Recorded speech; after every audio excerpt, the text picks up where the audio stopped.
Hello students, welcome back to Magnet Brains Hindi और मैं हूं अरुण। आप सभी का स्वागत है मैग्नेट ब्रेन्स के हिंदी माध्यम के चैनल पर।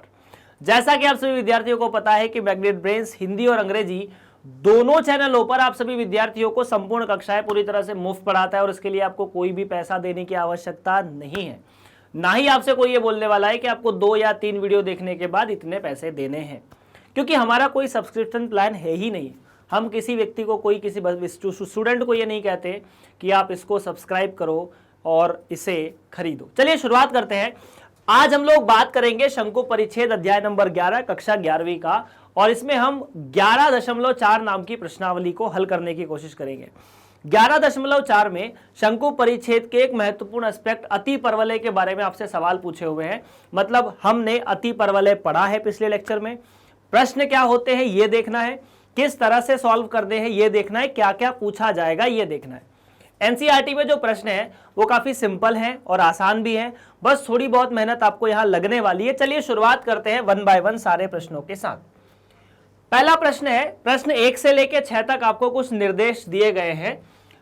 1 से लेकर 6 तक प्रत्येक प्रश्न में अति परवलयों के शीर्ष, ठीक है, नाभियों के निर्देशांक, ठीक है, उत्केंद्रता, ठीक है, और नाभि लंब जीवा निकालिए। देखिए आपको 4 चीजें निकालनी है, शीर्ष, ठीक है, नाभि, उत्केंद्रता और नाभि लंब जीवा। यहां पर आपसे अनुप्रस्थ अक्ष और संयुग्मी अक्ष की लंबाई नहीं पूछी है। चलिए 1 बाय 1 इन चारों चीजों को एक बार समझ लेते हैं, क्योंकि यह जरूरी है। अति परवलय 2 तरह से हो सकते हैं। केस नंबर 1, अगर समीकरण ऐसा दिया हो, x का वर्ग बटा a का वर्ग माइनस y का वर्ग बटा b का वर्ग बराबर 1। या तो समीकरण ऐसा दिया हो, या फिर x का वर्ग बटा a का वर्ग माइनस y का वर्ग बटा b का वर्ग बराबर -1। यह -1 की वजह से इस समीकरण को ऐसे भी लिख सकते हैं कि y का वर्ग माइनस y का वर्ग बटा a का वर्ग, ये ऐसे भी लिखा जा सकता है। क्योंकि -1 को अगर आप पॉजिटिव बनाना चाहते हैं तो आपको यहां वाली चीजों के साइन बदल देने होंगे, यही होगा ना। ओके, सो क्या ये 2 चीजें आप फटाफट देख चुके हैं? 2 तरह के समीकरण आपको मिल सकते हैं। अब 1 बाय 1 इन दोनों समीकरणों में आपसे कुछ चीजें पूछी जाएगी। जो पूछा जाएगा उसको अपन यहां एक बार डिस्कस कर लेते हैं। क्या डिस्कस कर लेते हैं सर? पहली बात तो यह है कि आपसे यहां पर पूछा जाएगा कि शीर्ष क्या है, ठीक है। उसके बाद अगर शीर्ष आप यहां पर निकालेंगे तो पहले केस में चूंकि जो अक्ष है वो x अक्ष की तरफ होता है। मतलब यहां पर अगर आप फोटो बनाने की कोशिश करेंगे तो आपको अनुप्रस्थ अक्ष x अक्ष दिखेगा, और यहां पर फोटो बनाने की कोशिश करेंगे तो अनुप्रस्थ अक्ष y अक्ष की तरफ दिखेगा। अगर अनुप्रस्थ अक्ष x अक्ष और y अक्ष की तरफ है ऐसा कुछ, तो इस केस में जो शीर्ष होंगे वो बिंदु होंगे जहां पर x के निर्देशांक या y के निर्देशांक 0 होंगे। यहां पर होगा 0, b, और प्लस माइनस चिन्ह लगा दो, क्योंकि प्लस माइनस के साथ ही हमें पता चलता है कि यहां पर 2 शीर्ष होने वाले हैं। क्या ये बात ठीक है? बिल्कुल ठीक है। उसके बाद आपसे पूछा हुआ है नाभियों के निर्देशांक, और नाभियों के निर्देशांक के लिए आपको उत्केंद्रता निकालनी होगी।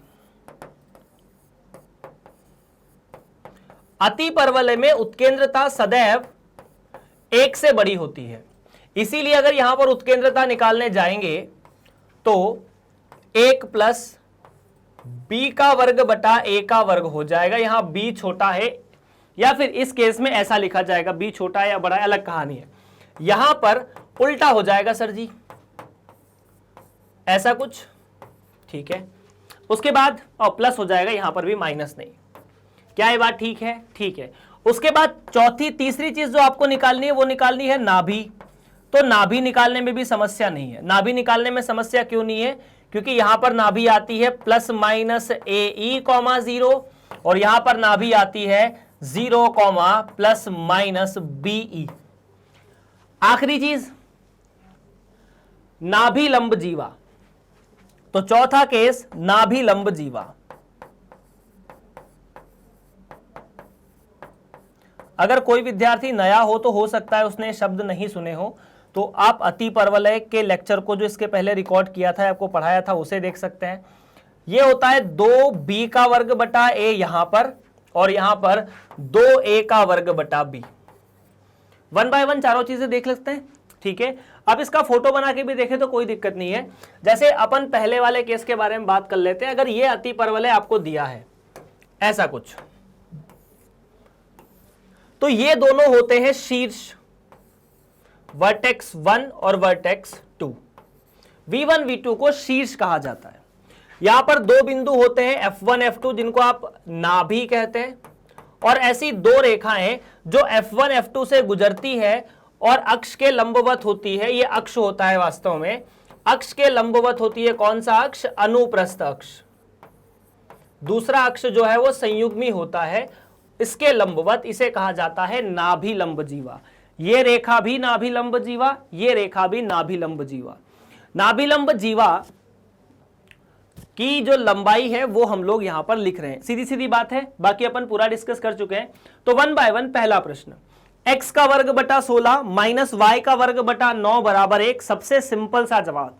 सवाल ऐसा कि यहां पर समीकरण की अगर आप तुलना करेंगे x का वर्ग बटा a का वर्ग से माइनस y का वर्ग बटा b के वर्ग बराबर 1 से, अगर ऐसा समीकरण है तो साफ साफ बात है जो परवलय का अक्ष है या अनुप्रस्थ अक्ष है वो x अक्ष की तरफ है। ये वाला अक्ष जहां पर, जिसे अनुप्रस्थ अक्ष कहते हैं, जहां पर अति परवलय जिस अक्ष को काटता है, अति परवलय इस अक्ष को काटता है, ठीक है। यहां पर इसे काटता है, इसलिए ये अक्ष अनुप्रस्थ अक्ष है।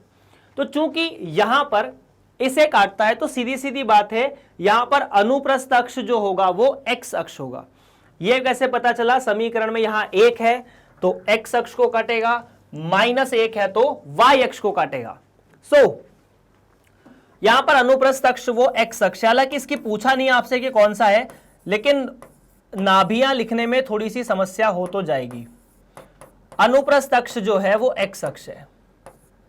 अब देखो यार, अगर अनुप्रस्थ अक्ष x अक्ष है तो सीधी सीधी बात है आपको शीर्ष और नाभियां दोनों x अक्ष पर होनी चाहिए। हाँ, होनी तो चाहिए। तो चलिए बात करते हैं शीर्ष के बारे में। शीर्ष प्लस माइनस a,0, a का मान, अब चूंकि यार a का वर्ग बराबर 16 है, तुलना करने पर b का वर्ग बराबर 9 है, तो यहां से a का मान तो 4 और b का मान 3। तो सीधी सीधी बात है शीर्ष जो है वो प्लस माइनस 4,0। क्लियर? ओके। उसके बाद हमें निकालना पड़ेगा उत्केंद्रता, क्योंकि नाभियों के बिना उत्केंद्रता निकालना संभव नहीं है। आप नाभिलंब निकाल सकते हैं, बहुत अच्छी बात है। हम नाभिलंब जीवा निकाल सकते हैं। क्या निकाला? नाभिलंब जीवा। तो अगर मैं नाभिलंब जीवा की बात करता हूं तो यह होती है 2b का वर्ग बटा a। अब यार b का वर्ग 9, a का मान 4, तो यहां से मिला 18/4, मतलब 9/2। चलो बहुत अच्छी बात है। कितना मिला? 9/2। तीसरी केस, हम उत्केंद्रता निकालने की तरफ जा रहे हैं। उत्केंद्रता कितनी होती है? छोटा सा सूत्र है सर यहां पर उत्केंद्रता का। कितना है? सूत्र है E बराबर वर्गमूल 1 प्लस b का वर्ग बटा a का वर्ग। 1 प्लस b का वर्ग तो 9 और ये 16, तो लघुत्तम लेने पर 16 और 9 25, 25/16 वर्गमूल लेंगे तो 5/4, तो e का मान मिला 5/4। ये भी आपसे सवाल में पूछा हुआ था। और जब तक e ना निकले नाभि नहीं निकलेगी, ठीक है। तो नाभियां बराबर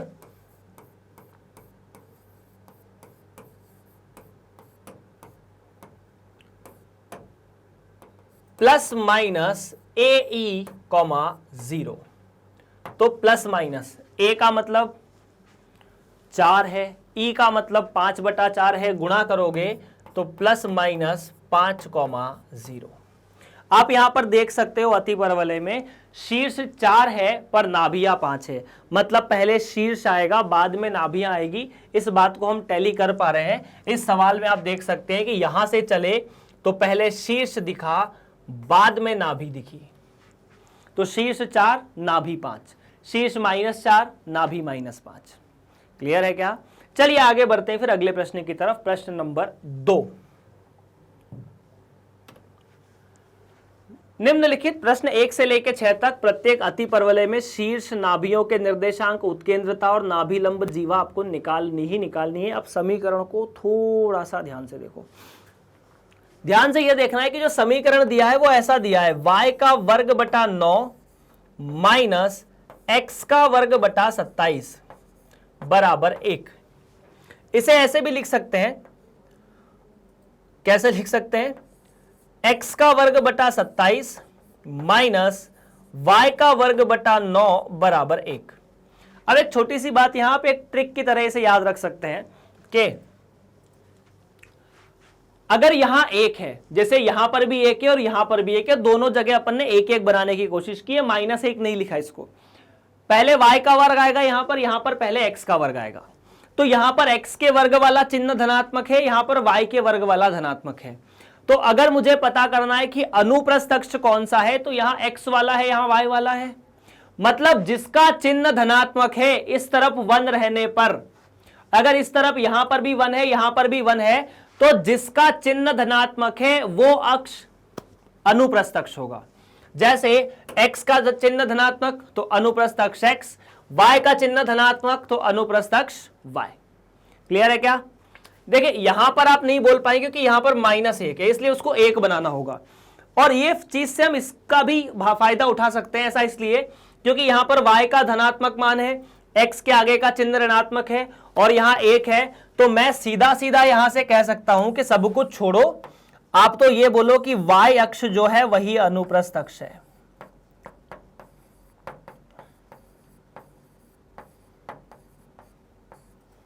ठीक है।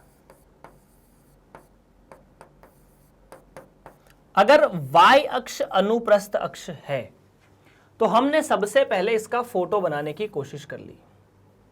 कैसा? ऐसा कि ऐसा होना चाहिए। इस केस में अति परवलय, हाइपरबोला ऐसा होना चाहिए।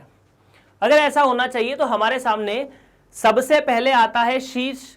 तो सर हमने देखा कि देखो चूंकि शीर्ष वाला ये बिंदु होता है तो इसका मान तो 0, b आएगा और ये वाला शीर्ष 0, -b आएगा। फोटो बना के अपन ने बहुत अच्छे से देखा इसे। तो सबसे पहली बात अगर तुलना की जाए तो y के नीचे जो लिखा है वो b का वर्ग, एक x के नीचे जो लिखा है वो a का वर्ग। तो a और b के मान आपको पता चले? बिल्कुल चले। यहां से a का जो मान है वो 3√3 है और b का जो मान है वो 3 है।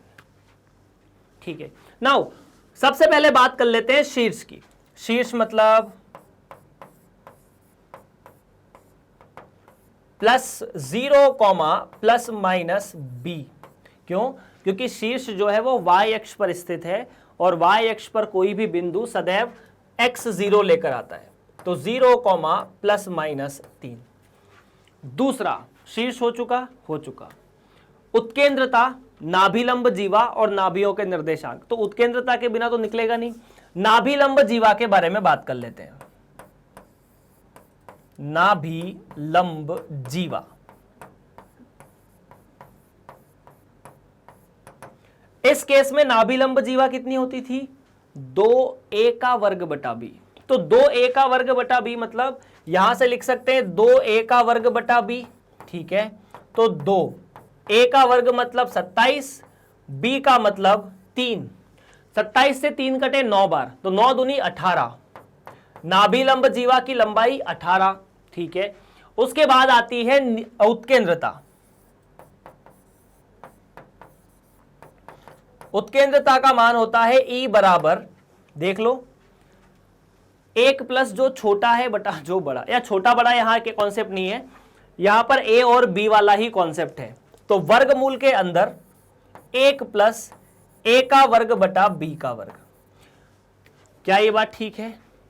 अगर ये बात ठीक है तो सवाल हो चुका। कैसे? 1 + a का वर्ग बटा b का वर्ग, a का वर्ग तो 27 है, b का वर्ग 9 है, 27 को 9 से काटा तो 3 मिला, तो 3 और 1 4, 4 का वर्गमूल 2।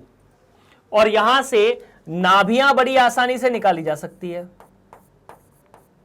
कैसे? नाभियां जो इस केस में होती है सर जी, वो होती है ±0, या 0, ±BE। ये भी BE और ये भी BE। सो कैन वी से कि यहां पर जो नाभियां है वो है 0, ±BE, E का मान 2, B का मान 3, तो 2 तिया 6 हो गए, ±6। इस तरह से आपके सामने शीर्ष, नाभिलंब जीवा, उत्केंद्रता और नाभियां निकल चुकी है। क्या इस प्रश्न में आपको कोई दिक्कत है? अगर दिक्कत है तो बता सकते हैं, नहीं है तो भी बता सकते हैं। चलिए आगे बढ़ते हैं प्रश्न नंबर 3 की तरफ। 3 क्या कहता है उसके बारे में डिस्कशन करते हैं। प्रश्न नंबर 3 कहता है कि निम्नलिखित प्रश्न में वही आपको क्या क्या निकालना है? शीर्ष, नाभियों के निर्देशांक, उत्केंद्रता और नाभिलंब जीवा। और यहां पर अति परवलय 9y का वर्ग -4x का वर्ग बराबर 36 है। सो भाई साहब यहां पर ध्यान से देखो, आपने क्या किया? सबसे पहले 36 से भाग दिया। क्यों? क्योंकि आपको जो अति परवलय है उसमें बराबर 1 दिखना चाहिए। बाकी इधर कुछ भी लड़ाई हो रही हो उसको अपन बाद में देख लेंगे। सो हमने सबसे पहले 36 से भाग दिया, तो यहां पर मिला y का वर्ग बटा 4 माइनस x का वर्ग बटा 9 बराबर 1। ठीक है क्या? ठीक है। हमें y का वर्ग बटा 4 माइनस x का वर्ग बटा 9 मिला है। ठीक है, हमने देखा कि चूंकि इधर 1 है, उधर y के वर्ग वाली चीजें धनात्मक है, मतलब y अक्ष जो है वो फिर से अनुप्रस्थ अक्ष होगा। ठीक, कैसे देखना है फिर से सुन लो। इधर 1 मिला, 1 मिला, इन दोनों में से किसकी तरफ पॉजिटिव साइन है, किसकी तरफ नेगेटिव साइन है? y की तरफ पॉजिटिव है तो y वाला अनुप्रस्थ अक्ष, बात खत्म। बाकी फिर x वाला तो संयुग्मी हो ही जाएगा। तो यहां पर मैं लिख सकता हूं कि y अक्ष जो है वो अनुप्रस्थ अक्ष है। y अक्ष क्या है? अनुप्रस्थ अक्ष।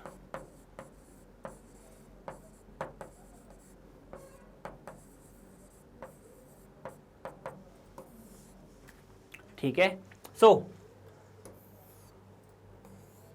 सुनना मेरी बात।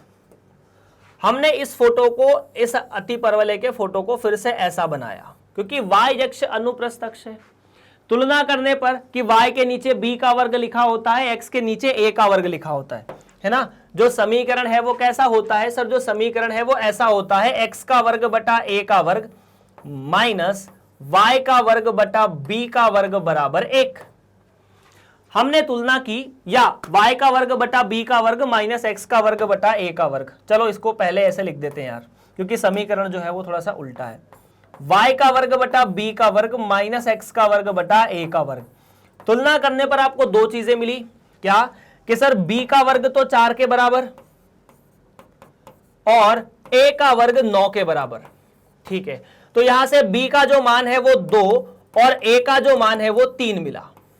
क्या ये बात ठीक है? बिल्कुल बात ठीक है। नाउ हमारे सामने 4 बिंदु हमें फटाफट निकालने। पहला शीर्ष। ठीक है, सो पहली बात निकलती है शीर्ष के बारे में। शीर्ष कितना? शीर्ष मिला 0, ±b, क्योंकि यही वो दो बिंदु है जिन्हें शीर्ष कहा जाता है। और निकालने का तरीका 0, +b एंड 0, -b। ये +b वाले पे प्लस लिखो या मत लिखो फर्क नहीं पड़ता। तो इस तरह से ये तो मिला b। b का मान 2, तो शीर्ष मिले 0, ±2। ठीक है, आफ्टर दैट शीर्ष निकला। नाभि निकालने के लिए उत्केंद्रता चाहिए, नाभि लंब निकाल लेते हैं पहले। नाभि लंब जीवा की लंबाई, नाभि लंब जीवा की लंबाई, वाह वाह भाई, लंबाई क्या होती है यार? उधर लिखा 2a का वर्ग बटा b। a पता है, पता है, a का वर्ग पता है, b पता है। सो 2, a का वर्ग मतलब 9 और b मतलब 2। सो भाई साहब कट पीट के हो गए 9, 2 से 2 कटे। तीसरी चीज, उत्केंद्रता निकाले बिना हम नाभियां नहीं निकाल सकते। देखिए आपकी किताब में c बराबर a का वर्ग प्लस b का वर्ग यूज किया गया है ना, उसे भी कर सकते हैं, इसे भी कर सकते हैं, ठीक है। और इसे इस तरीके से करने से 2 फायदे हैं। पहला, आपको एक सिस्टमेटिक वे में चीजें याद हो जाएगी। दूसरा, आपको प्रतियोगी परीक्षाओं में ऐसे ही सूत्रों की आवश्यकता होती है, ठीक है क्या। चलो तो अपन बात कर रहे हैं तीसरा, मतलब इस चीज को अगर मैं एक्सप्लेन करता हूं तो आपको, अपन ने इस मामले में बात वैसे कर ली थी कि अपन जो लिखते हैं ना, e बराबर वर्गमूल 1 प्लस a का वर्ग कह दो या b का वर्ग कह दो, फर्क नहीं पड़ता। मतलब a का वर्ग बटा b का वर्ग हो या b का वर्ग बटा a का वर्ग हो, दोनों अलग अलग केसों में सही है। इसको हल करोगे तो आपको मिलेगा be का वर्ग बराबर b का वर्ग प्लस a का वर्ग। और इन भाई लोगों ने क्या बोला कि ये 0,0 है, ये be बिंदु है, तो ये b से e की जो दूरी है इसको c कह दो। अरे तो ये कोई बड़ी बात बोली क्या इनने, आपकी किताब में इसको c प्रयोग कर लिया है, मतलब फालतू में एक नया चर बढ़ा दिया और कुछ नहीं किया है। अब जब हमारा काम a और b से हो रहा था तो c लाने की आवश्यकता क्या थी, इसीलिए हमने इसके बारे में डिस्कशन नहीं किया है किताब में, ठीक है। परेशान भी मत होना, वहां पर भी इस चीज को मैं एक्सप्लेन कर चुका हूं कि ऐसा होगा, पर हम सिर्फ इसी पर रहेंगे एकदम इसको लेके सख्त, बिना किसी परेशानी के। चलिए, उत्केंद्रता, आय हाय हाय हाय, उत्केंद्रता कितनी, सूत्र है 1 प्लस a का वर्ग बटा b का वर्ग, वर्गमूल के अंदर, वर्गमूल a का वर्ग b का वर्ग। a का वर्ग कितना 9, b का वर्ग 4। तो अगर 9 से 4 को जोड़ा जाए तो यहां मिलना चाहिए 13/2, है ना। ये छोटे मोटे कैलकुलेशन है भाई लोगों। अब बचा है अपने पास f, f मतलब फोकस, फोकस मतलब कैसे निकलेगा, फोकस मतलब यहां पर BE 0, एंड यहां पर 0, माइनस BE। क्या आप मेरी इस बात को समझ चुके हैं? अगर समझ चुके हैं तो हमने क्या किया, उत्केंद्रता को शीर्ष में गुणा कर दिया। मैंने ये कहा था कि अगर आपको नाभि निकालनी है तो उत्केंद्रता को शीर्ष में गुणा कर दो, ये शॉर्ट तरीका है याद रखने का। तो कुछ नहीं, इसमें इसका गुणा करोगे तो नाभि तो बड़ी सिंपल है, नाभियां मतलब फोकस, ठीक है, that is 0, plus minus BE, और यहां से मिल जाएगा 0, प्लस माइनस √13। डन डन, ठीक है।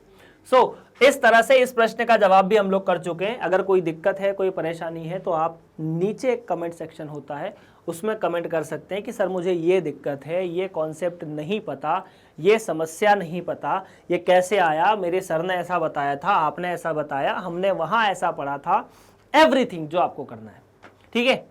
चलो यार, प्रश्न नंबर 4 लगभग वैसा, बस यहां पर आपके सामने 750 या 576 दिया है, मतलब थोड़ा कैलकुलेशन बड़ा करने की कोशिश है।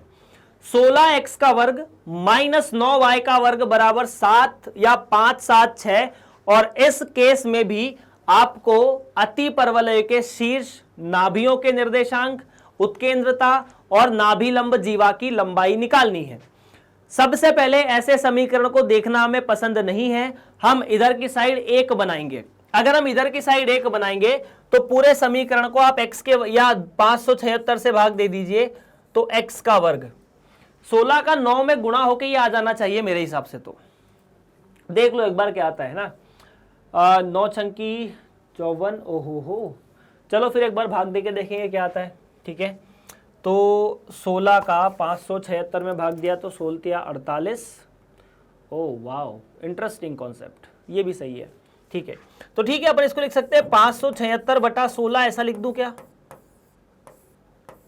माइनस y का वर्ग 576/9, ऐसा भी चलेगा। है ना, देख लो क्या ये जानकारी ठीक है। हमने ऊपर वाले 16 को नीचे ले आए और यहां पर भी इसे ऐसे ले आए, ठीक है। सो अगर मैं 16 को 576 से भाग देने की कोशिश करूंगा तो 16 तिया 48, बच गया 9, ठीक है सर। तो 16 छंग 96, तो भाई साहब ये तो 36 है। कितना है? 36। x का वर्ग बटा 36 माइनस 9 से अगर इसको भाग देने की कोशिश करूंगा तो क्या आता है, फटाफट बताओ यार। 576 को 9 से भाग दिया तो 9 छंगी 54, बच गया फिर 3, ठीक है। ऊपर से मिला 6, 9 चौक 36, वाह वाह वाह। तो ये तो सीधा सीधा 64 मिल गया, बराबर 1। अब इस समीकरण में आपको जो जो बिंदु निकालने, फटाफट निकाल के बताओ क्या जवाब आएगा। देखो, अति परवलय में ये नहीं देखना है कि a का वर्ग बड़ा है या b का वर्ग बड़ा है। अति परवलय में एक चीज देखनी है कि y वाला ऋणात्मक है या x वाला ऋणात्मक है। कौन ऋणात्मक है? y वाला। धनात्मक कौन है? x वाला। तो जो धनात्मक है वो वाला अक्ष अनुप्रस्थ अक्ष होगा, ठीक है। तो मैं यहां से कह सकता हूं कि अनुप्रस्थ अक्ष जो है वो x अक्ष होना चाहिए। तो अगर अगर अगर अगर अनुप्रस्थ अक्ष x अक्ष होना चाहिए तो क्या आप इस अति परवलय का फोटो बनाने के लिए स्वतंत्र हैं? देखो यार, बिना डायग्राम बनाए आपको मजा नहीं आने वाला। ऐसा फोटो बनेगा इस अति परवलय का। अगर ऐसा फोटो बनता है तो इसके बाद हमने क्या किया, इसके बाद हमने देखा कि ये जो बिंदु है इनको शीर्ष कहते हैं और ये बिंदु बड़े आसान है, a,0 का नेगेटिव और -a, या 0,a,0। ये दो बिंदु तो शीर्ष हो गए, ठीक है। क्लियर है क्या? वो कैसे निकला कि सर जो शीर्ष निकालना है ना, मैं कुछ कुछ चीजें आपको यहां पर फिर से एक्सप्लेन कर देता हूं। इसकी तुलना इस दीर्घवृत्त के साथ कर ली। कौन सा दीर्घवृत्त? x का वर्ग बटा a का वर्ग, क्योंकि यहां पर x के वर्ग वाली चीज धनात्मक है, वो भी कब? जब उधर वाली चीज धनात्मक है, एक धनात्मक है। तो जो a होगा, जो x के वर्ग के नीचे लिखा होगा, जो अनुप्रस्थ अक्ष वाले अक्ष के नीचे लिखा होगा, वही शीर्ष देगा। तो शीर्ष कितना? a,0। या सीधी सीधी बात है कि x अक्ष के जो बिंदु होते हैं वो लिखा जाता है a,0 और -a,0, y का मान 0। तो भाई साहब कुल मिलाकर ±6,0 है ना, क्योंकि यार a का वर्ग जो है वो 36 दिख रहा है साफ साफ और b का वर्ग 64 दिख रहा है। तो इस केस में a का मान 6, b का मान 8 हो जाता है। a का मान 6 और b का मान 8 हो जाता है। चलिए अच्छी बात है, अगर a का मान 6 और b का मान 8 हो जाता है तो बात कर लेते हैं उत्केंद्रता, ठीक है। या चाहो तो अच्छा शीर्ष निकल गए, नाभियों के निर्देशांक, नाभि लंब और निकाल लेते हैं।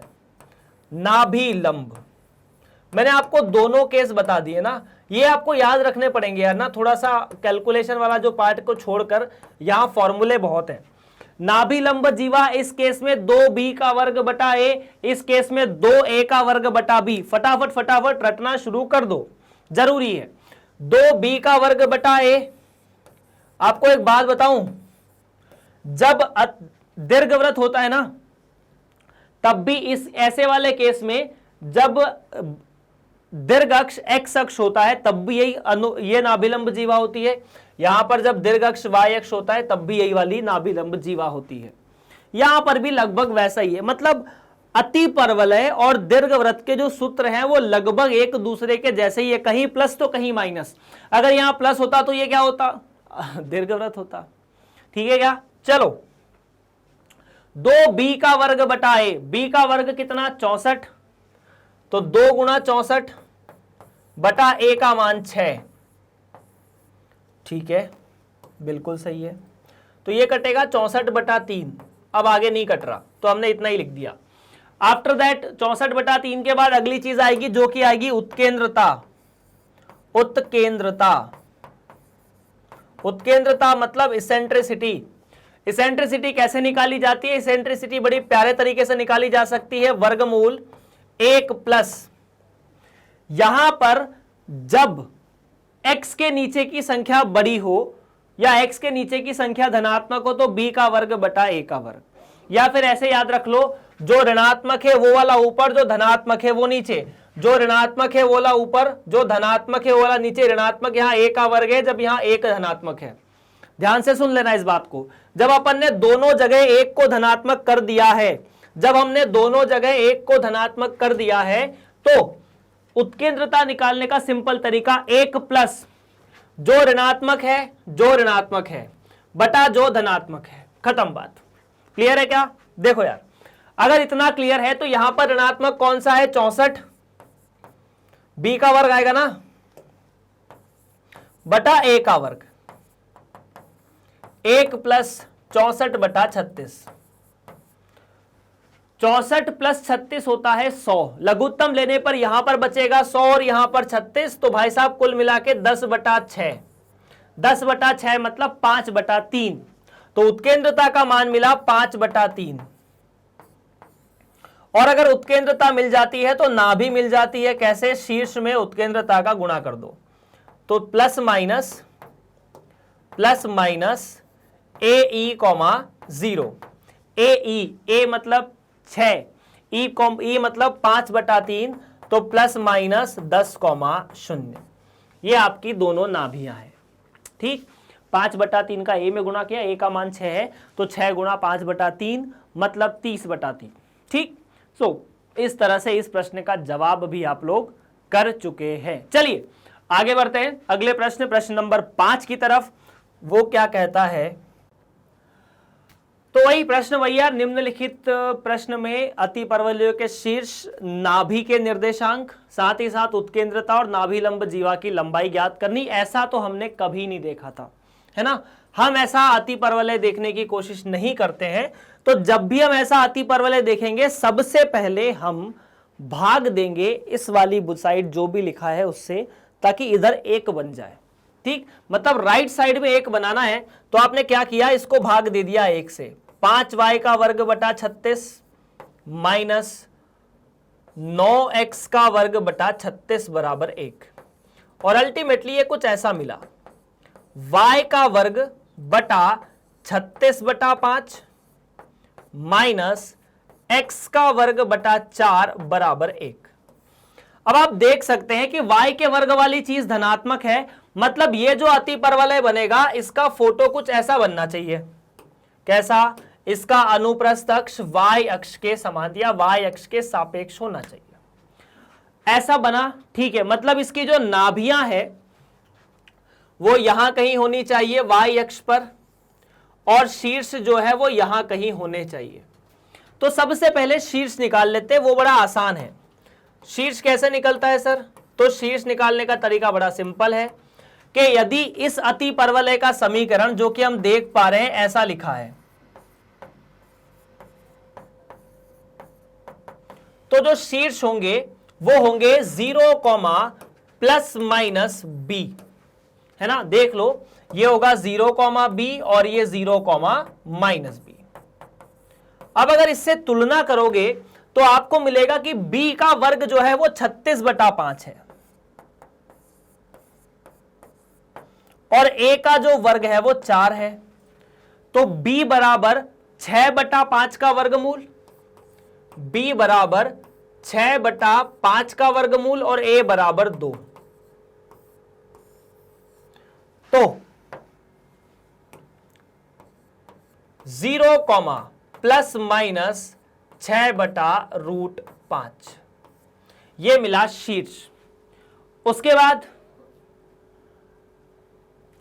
नाभि लंब जीवा निकाल लेते हैं, वो थोड़ा जरूरी है, वो सिंपल भी है। तो अपन निकाल रहे हैं नाभि लंब जीवा।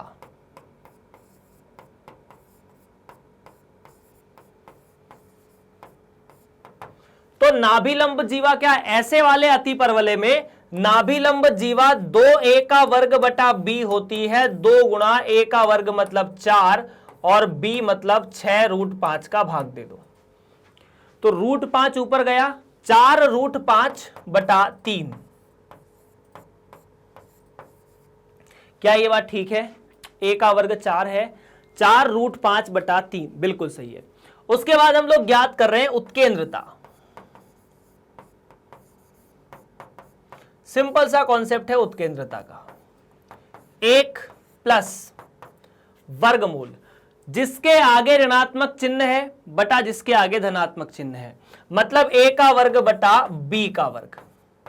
तो वर्गमूल 1 प्लस a का वर्ग मतलब 4, ठीक है, और b का वर्ग मतलब 36 बटा 5, तो 5 ऊपर 36 नीचे, ये कटा 4 से 36 9 बार, ठीक है।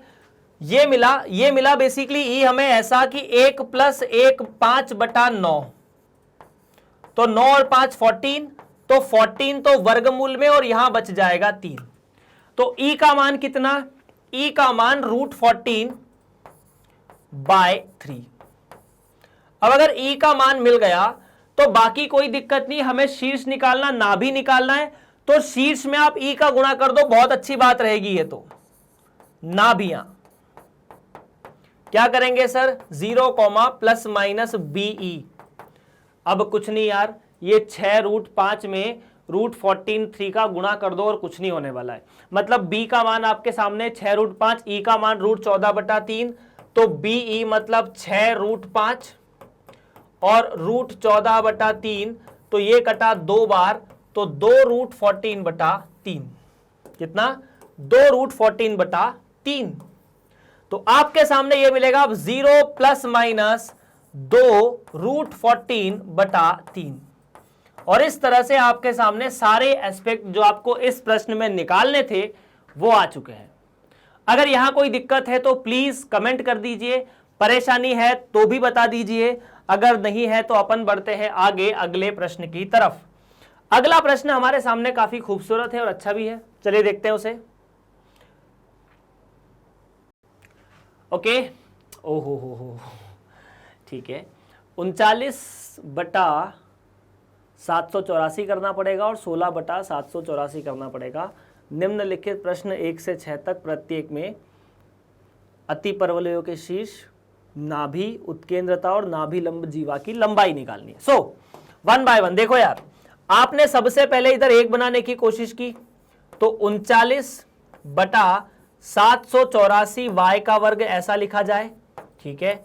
16/784 x का वर्ग लिखा जाए।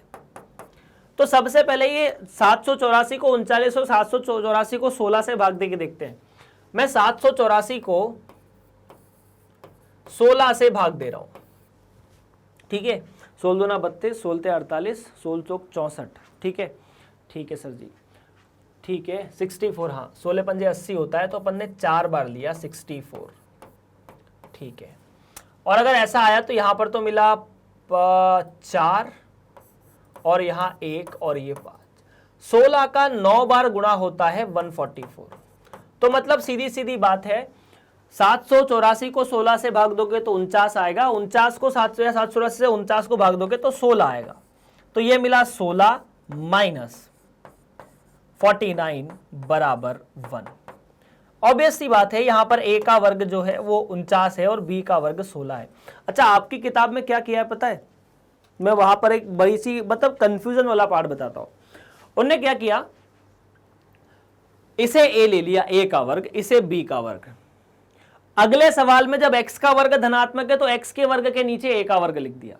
मतलब थोड़ी सी, मतलब कई बार किताब के अलावा जो कुछ मैंने सॉल्यूशंस देखे थे इंटरनेट पे, मैं किताबें देख रहा था बहुत सारी, तो अब जब ये ऐसा लिखा है तो यहाँ x के वर्ग के नीचे a का वर्ग है, y के वर्ग के नीचे b का वर्ग है, और आप कंफ्यूज हो जाओगे इस चीज में अगर 50 चीज देखोगे तो। जब ये ऐसा हुआ ना, तो y के वर्ग के नीचे यहाँ a का वर्ग लिख दिया, यहाँ b का वर्ग लिख दिया। जरूरत क्या है, x के वर्ग के नीचे a का रहने दो, y के नीचे b रहने दो। समस्या क्या है, हम उसके हिसाब से चीजें चेंज करते रहेंगे। डन। चलिए, ऐसा कुछ, अगर ऐसा कुछ तो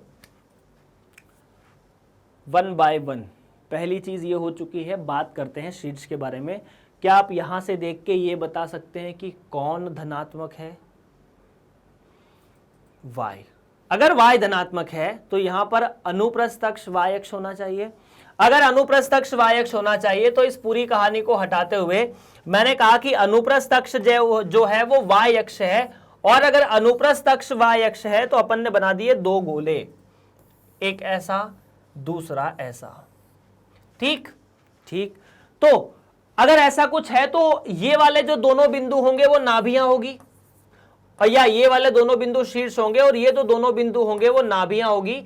ये नाभि है 0, BE और ये 0, -BE, ये है 0, B और यहां से है 0, -B।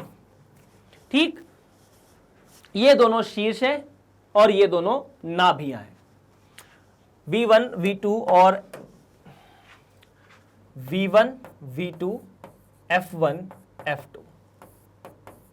अच्छा, V1 V2 F1 F2 तो ठीक है। Now let's talk about A का वर्ग और B का वर्ग। तो अगर इसकी तुलना की जाए x का वर्ग बटा A के वर्ग के साथ और y का वर्ग बटा B के वर्ग के साथ, ये समीकरण को अपन यहां लिख देते हैं कि अगर कोई ऐसा समीकरण है तो समीकरण होता है y का वर्ग बटा B का वर्ग माइनस x का वर्ग बटा A का वर्ग बराबर 1। और तुलना करूंगा तो B का वर्ग तो 16 मिलेगा और A का वर्ग 49 मिलेगा। अगर B का वर्ग 16 और A का वर्ग 49, तो कहना इसे कि B का मान 4 और A का मान 7 है। B का मान 4 और A का मान 7 है, क्या ये बात भी क्लियर है? अगर क्लियर है तो क्या, तो कहानी खत्म, हमें कोई ज्यादा परेशान नहीं होना। सवाल अपन बहुत सारे देख चुके हैं। बात करते हैं नाभि के बारे में। नाभियां, या नाभियां नहीं, पहले शीर्ष। नाभियां तो सबसे आखिरी वाला पॉइंट है, बिना उत्केंद्रता के निकलेगा नहीं। शीर्ष 0, +-B, B कितना 4, तो 0, +-4, देयर आर 2 डिफरेंट वर्टाइसेस। ठीक है, आफ्टर दैट नाभि लंब जीवा, नाभि लंब जीवा,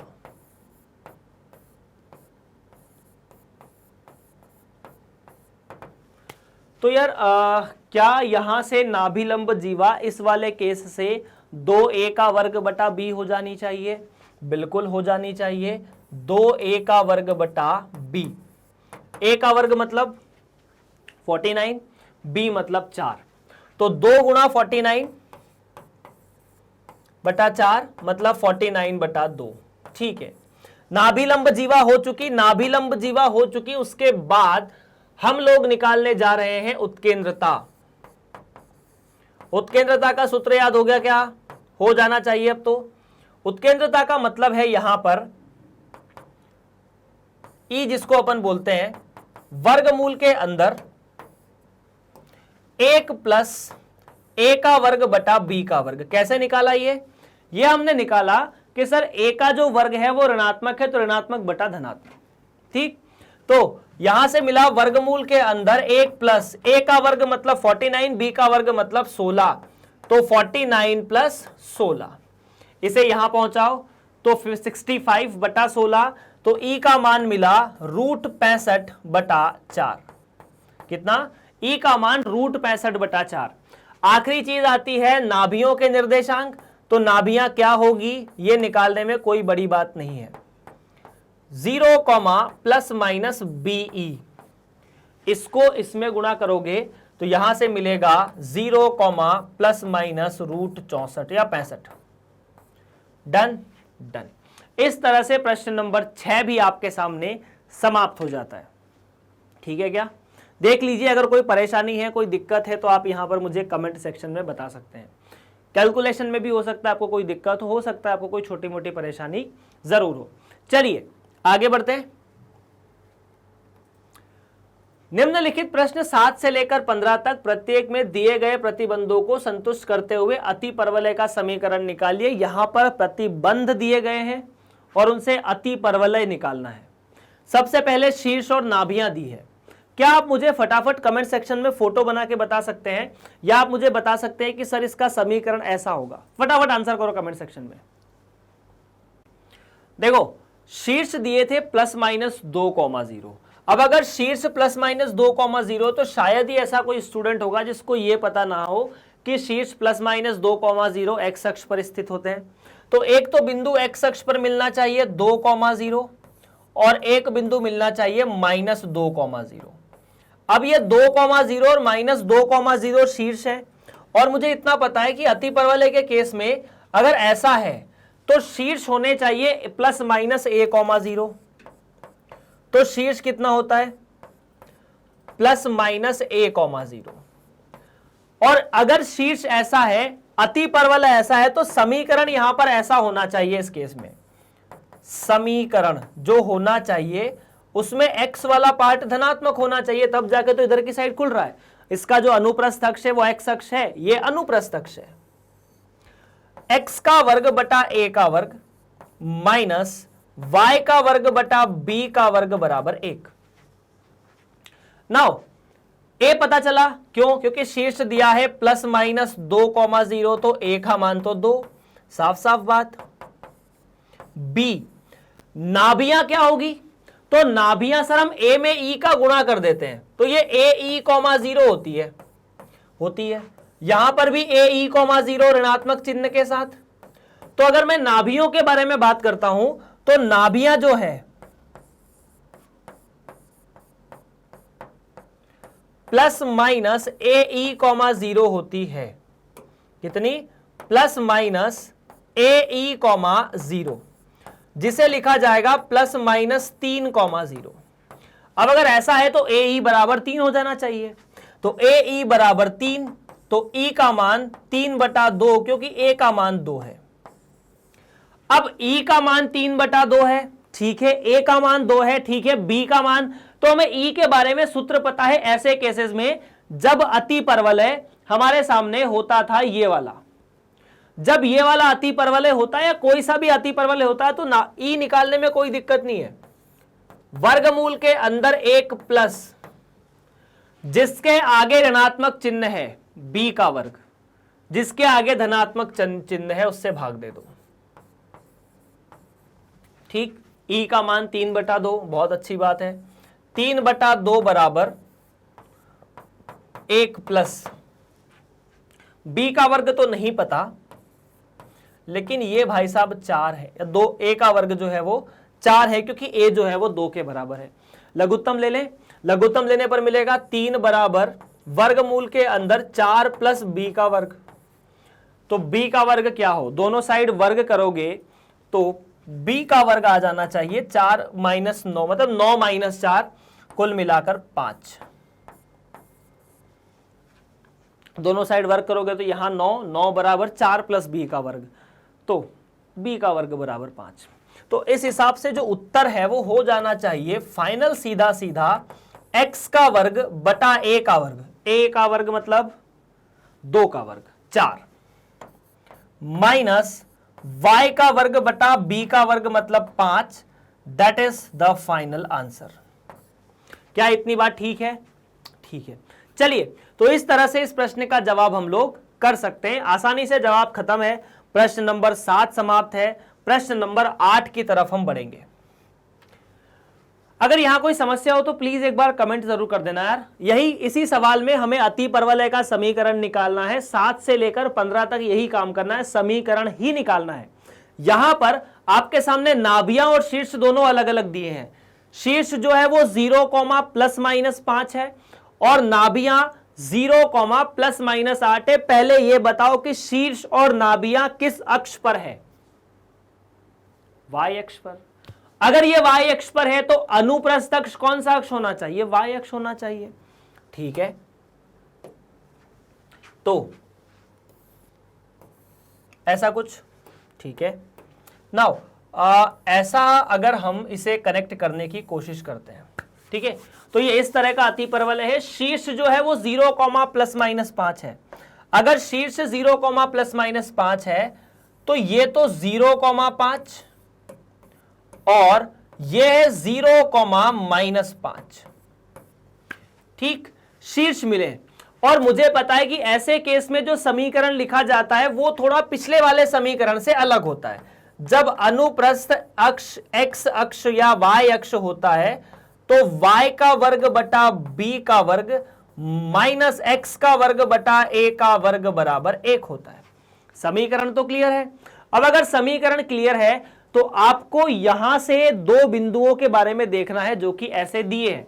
तो इस तरह के समीकरण में शीर्ष जो होता है वो प्लस माइनस बी होता है, 0 कॉमा प्लस माइनस बी, जिसका मतलब है 0 कॉमा प्लस माइनस 5, तो बी का मतलब 5। नाभियां कौन सी होती है सर? तो नाभियां ये दो बिंदु होते हैं, एक का मान होता है 0 कॉमा ए और दूसरे का मान 0 कॉमा माइनस ए। तो अगर 0 कॉमा ए और 0 कॉमा माइनस ए के बारे में बात की जाए तो जो नाभियां होती है वो होती है 0 कॉमा प्लस माइनस ए और ये दी है 0 कॉमा प्लस माइनस 8 के बराबर, तो ए बराबर 8। नाउ ओ नॉट ए, थोड़ी सी मिस्टेक हुई है, हम यहां इसे बी मान रहे हैं ना, तो 0 कॉमा बी, थोड़ा सा करेक्शन यहां होगा, 0 comma b, so plus minus b. So भाई साहब बी का मान तो आपको पता ही है 5 के बराबर, तो ई का मान 8/5। अति परवलय में ई का मान 1 से बड़ा होता है, इस फैक्ट को आप हमेशा ही दिमाग में रखेंगे, है ना। और चलिए फिर अगर ऐसा कुछ है तो लेट्स टॉक अबाउट द ई, है ना। ई इस केस में कैसे निकालना है, रट लो, 1 प्लस वर्गमूल ले लो पहले, तो 1 प्लस जो ऋणात्मक है समीकरण में उसको ऊपर, मतलब a का वर्ग ऊपर y का वर्ग नीचे, ऐसा कुछ।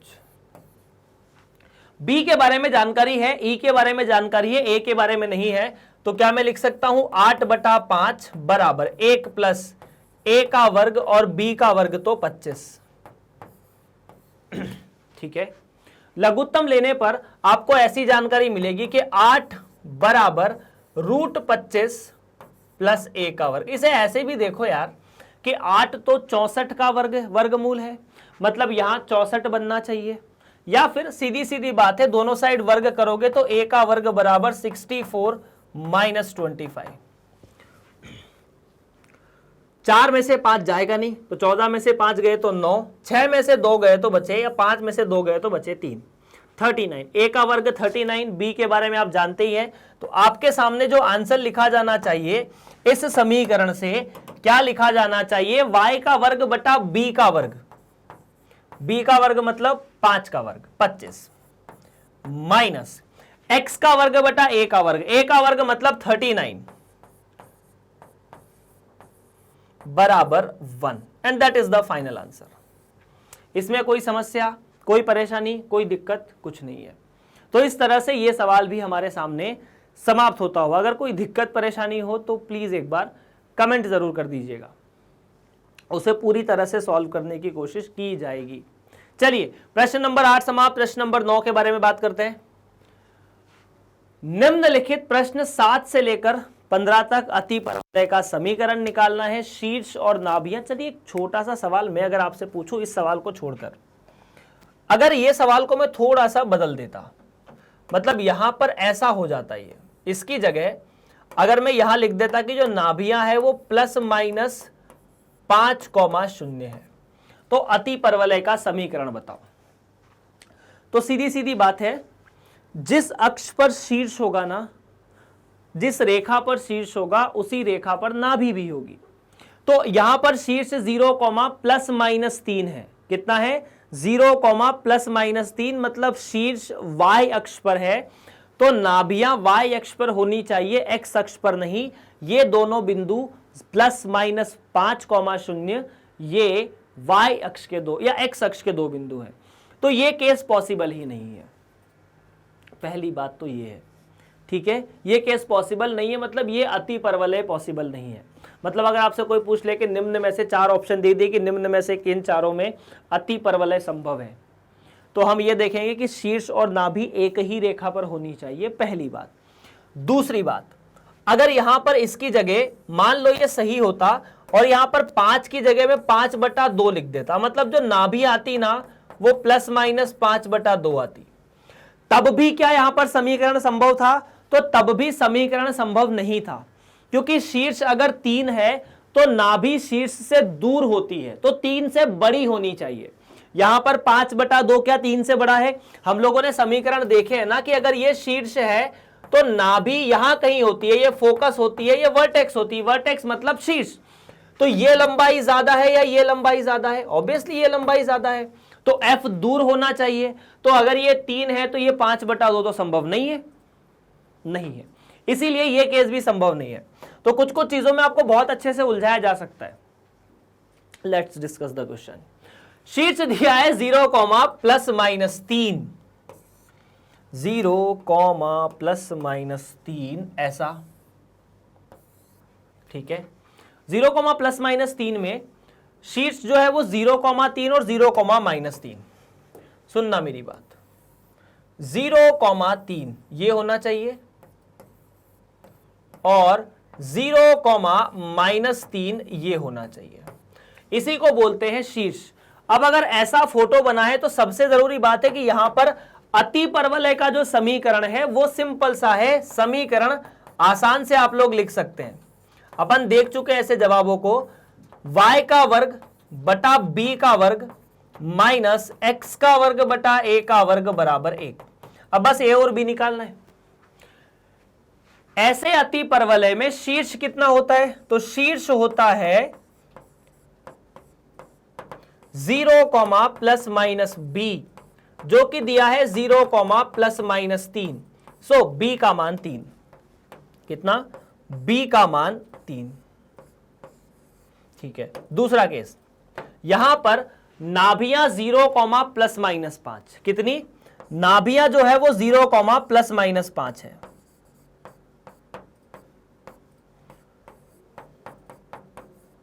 जो कि 0, ±BE के बराबर होती है। यहां पर बिंदु कौन सा होता है? नाभि वाला। ये होता है 0, BE, first focus and second focus. F2 या इसे F1 या इसे F2 कह दो। ये V2 और ये V1। V1 V2 मतलब वर्टेक्स 1 वर्टेक्स 2, शीर्ष 1 शीर्ष 2। F1 F2 मतलब फोकस 1 फोकस 2, नाभि 1 और नाभि 2। तो 5 बराबर BE, E का मान, B का मान तो 3, तो E का मान 5/3। अभी तक अपन सही है क्योंकि E का मान 1 से बड़ा आ रहा है। ये अपने को थोड़ी सी पॉजिटिव एनर्जी देता है कि चलो सही जवाब है। अब उसके बाद A निकालना है, तो that is not the tough task. E बराबर वर्गमूल 1 प्लस नेगेटिव किसके आगे चिन्ह है? A के वर्ग के आगे, तो A का वर्ग बटा B का वर्ग। यहां ध्यान रखना कि यहां सदैव 1 जो है वो धनात्मक होना चाहिए। A का वर्ग पता नहीं, B के बारे में जानकारी है कि ये 3 के बराबर है, तो 5/3 बराबर वर्गमूल 1 प्लस A का वर्ग बटा 3, ऐसा कुछ। ठीक है। तो अगर 3 नहीं, A का वर्ग बटा B का वर्ग मतलब 9, लघुत्तम लोगे तो 5 बराबर 9 प्लस A का वर्ग। मतलब 9 में क्या जोड़ा जाए कि 5 का वर्गमूल मतलब, या 5 का वर्ग बन जाए मतलब 25 बन जाए। ये 25 होगा तो वर्गमूल 5 के बराबर। तो सीधी बात है, A का वर्ग बराबर 16। आपको A नहीं निकालना है, आपको A का वर्ग निकालना है। तो आपका जो आंसर होना चाहिए वो होना चाहिए y का वर्ग, क्योंकि पहले y का वर्ग लिखना है, बटा b का वर्ग। b का वर्ग मतलब 3 का वर्ग तो 9, माइनस x का वर्ग, a का वर्ग तो 16 बराबर 1। इस तरह से ये आपका जवाब हो जाता है जो समीकरण आपको निकालना है। तो प्रश्न नंबर 9 भी यहां पर समाप्त हो जाता है। चलिए आगे बढ़ते हैं अगले प्रश्न की तरफ। प्रश्न नंबर 10। प्रश्न नंबर 10, नाभियां ±5,0 और अनुप्रस्थ अक्ष की लंबाई जो है वो 8 दी है। देखिए सबसे पहले आपको नाभियां दी है ±5,0, मतलब नाभियां x अक्ष पर स्थित है। और अगर नाभियां x अक्ष पर स्थित है तो अनुप्रस्थ अक्ष भी x अक्ष होना चाहिए। तो अगर मैं नाभियों को यहां बनाता हूं 5,0 और -5,0, तो इस केस में जो दो वक्र ऐसे बनते हैं यही अति परवलय कहलाते हैं। ठीक है। तो नाभियां इस केस में हमें पता है सर कि नाभियां जो होती है ना उसको हम लिखते हैं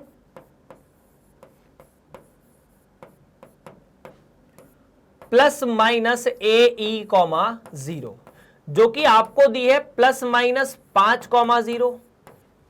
ठीक है, उसके बाद तो आपको पहला रिजल्ट तो ये मिलता है कि ए ई की जो लंबाई है या ए ई जो है वो 5 के बराबर है। दूसरा, अनुप्रस्थ अक्ष की लंबाई, अनुप्रस्थ अक्ष की लंबाई मतलब यहां से लेकर यहां तक की लंबाई ए बी।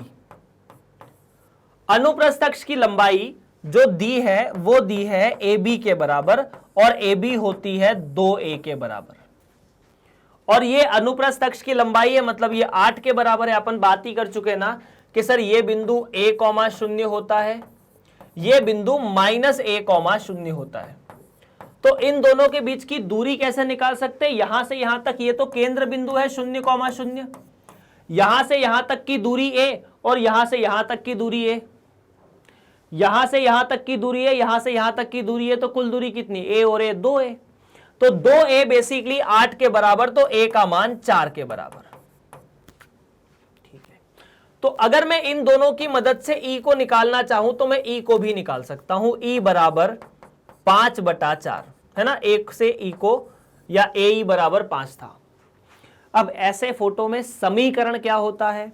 तो समीकरण सर चूंकि इसका अनुप्रस्थ अक्ष x अक्ष की तरफ है, तो समीकरण में x वाला भाग धनात्मक होना चाहिए।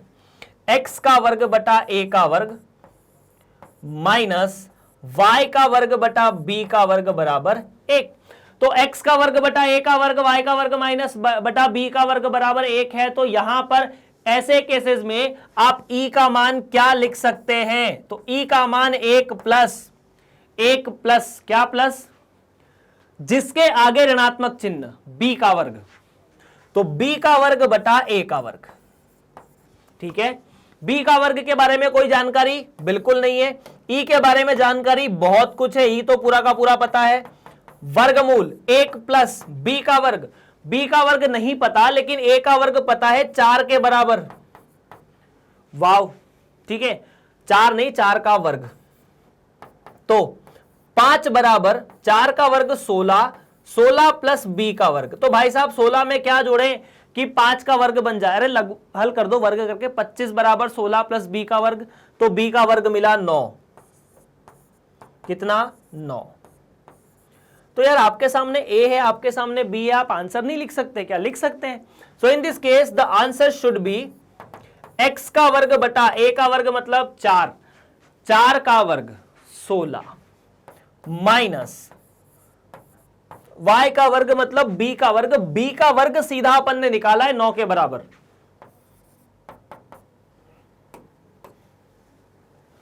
सो ये रहा आपका सही जवाब। प्रश्न नंबर 10 का। अगर कोई दिक्कत यहां है, कोई परेशानी है, तो आप कमेंट करके पूछ सकते हैं, ताकि आपको कोई दिक्कत यहां पर ना रहे। मतलब यार इस चैप्टर की समाप्ति है ये आने वाले 5-6 सवालों में। उसके बाद विविध प्रश्नावली, विविध उदाहरण होंगे, लेकिन ये तो जरूरी है। चलो प्रश्न नंबर 11। नाभियां 0, ±13 दी हुई है और संयुग्मी अक्ष की लंबाई 24 है। सबसे पहले संयुग्मी अक्ष को छोड़ो, नाभियों के बारे में आपका क्या ख्याल है? नाभियां 0, ±13, 0, ±13 y अक्ष के 2 बिंदु हैं, और यदि ये y अक्ष के 2 बिंदु हैं तो इन दोनों को आपको y अक्ष पर बनाना पड़ेगा। एक बिंदु तो 13 है, दूसरा -13 है। तो 0, 13 यहां मान लेते हैं, 0, -13 यहां मान लेते हैं। अगर अति परवलय बनाएंगे तो ऐसे ही बनना चाहिए फिर तो ऐसे अति परवलय का समीकरण क्या होता है? ऐसे अति परवलय का समीकरण जो है, इक्वेशन ऑफ हाइपरबोला, y का वर्ग बटा 9 या a का वर्ग, या y का वर्ग बटा b का वर्ग, है ना। हम वो चीज पे नहीं जाएंगे जो किताब में लिखी हुई है। y का वर्ग बटा b का वर्ग माइनस x का वर्ग बटा a का वर्ग बराबर 1। यहां पर a और b नाम की 2 चीजें हमें मिली। ठीक, अनुप्रस्थ अक्ष क्या होता है सर? तो अनुप्रस्थ अक्ष इसका जिस अक्ष पर नाभि स्थित रहे वो अनुप्रस्थ अक्ष होता है ना। ये अक्ष कौन सा है? अनुप्रस्थ अक्ष है। और ये जो अक्ष है जो अनुप्रस्थ के अलावा है, इसे संयुग्मी कहा जाता है। अभी तक एक भी प्रश्न में इसकी आवश्यकता नहीं पड़ी, अपन ने पढ़ा तो है इसको, लेकिन आवश्यकता नहीं पड़ी तो अपन ने छोड़ा। अनुप्रस्थ अक्ष की लंबाई अगर 2 गुना ये होती है, मतलब यहां से यहां, ये जो बिंदु है वो 0, b होता है, ये बिंदु 0, -b होता है। तो अनुप्रस्थ अक्ष की लंबाई जब निकाली जाएगी तो वो 2b आ जाएगी, है ना। तो संयुग्मी अक्ष की लंबाई जो है वो 2a आ जाएगी। अगर a या b, मतलब बेसिकली बात करें अनुप्रस्थ अक्ष इधर है तो b से b की दूरी 2b, ये होती है अनुप्रस्थ अक्ष की लंबाई। संयुग्मी अक्ष की लंबाई दिखती नहीं है लेकिन होती है 2a के बराबर। ठीक है सर जी। तो सबसे पहले संयुग्मी अक्ष की लंबाई,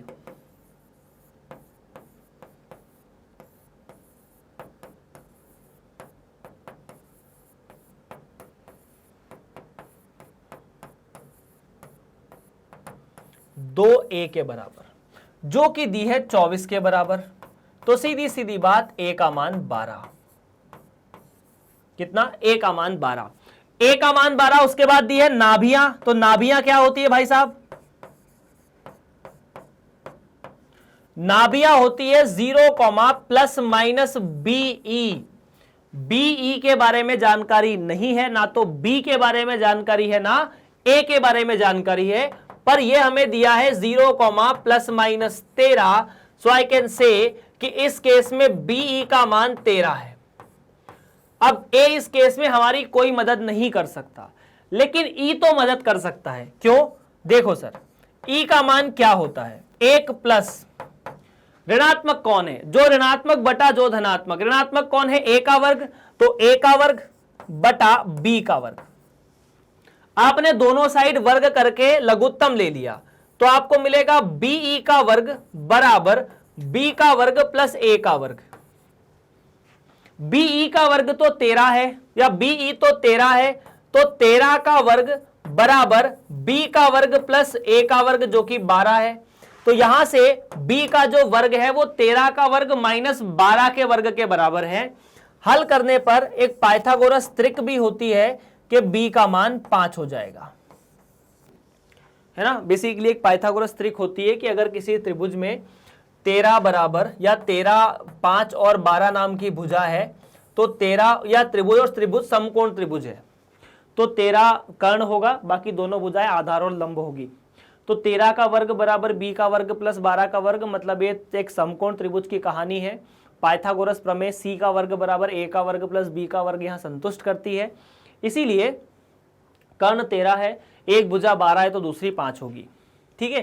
खैर, हमें समीकरण निकालने से मतलब है, अगर उतनी कहानी पे नहीं जाओ तो 13 का वर्ग 169, 12 का 144, इसमें से इसको घटाओगे तो 25 बराबर B का वर्ग, B का मान 5। तो आपका अब जो आंसर होने वाला है, जो आंसर होना चाहिए, y का वर्ग बटा b का वर्ग, y का वर्ग बटा b का वर्ग मतलब 25 माइनस x का वर्ग बटा a का वर्ग, a का वर्ग मतलब 12 का वर्ग बराबर 1। फाइनल आंसर बिना किसी परेशानी के, बिना किसी दिक्कत के। डन है क्या? डन है यार। अगर कोई समस्या परेशानी हो तो आप यहां पर कमेंट सेक्शन में अपना जवाब या अपनी परेशानी लिख सकते हैं। मैं आपकी हर परेशानी को हल करने की पूरी कोशिश करूंगा। डन है? चलिए फिर आगे बढ़ते हैं अगले प्रश्न की तरफ। प्रश्न नंबर 12।